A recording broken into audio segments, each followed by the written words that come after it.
は豊岡2条3丁目です。万一の急停車にご注意願います。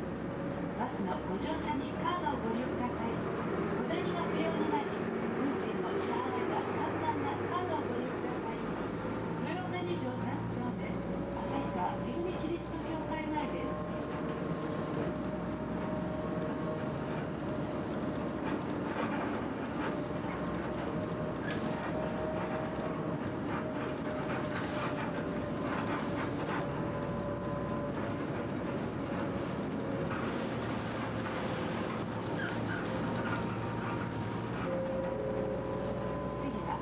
1条3丁目、北の塚、森田病院前です。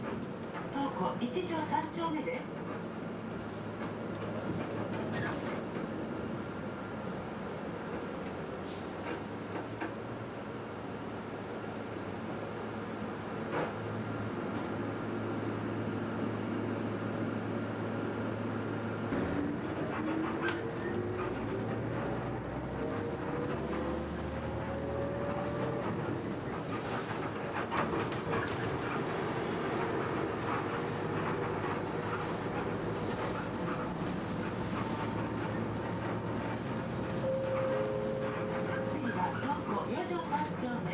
標津新規東光支店前です。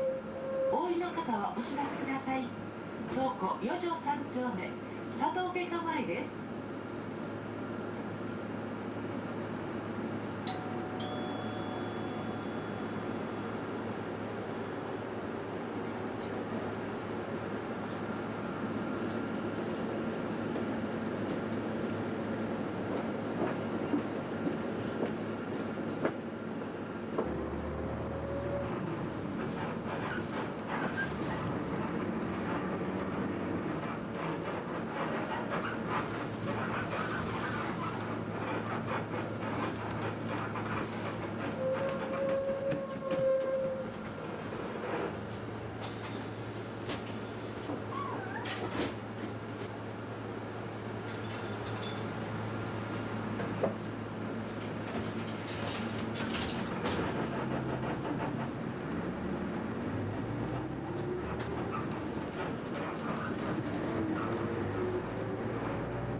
運賃は自動的に生産されます。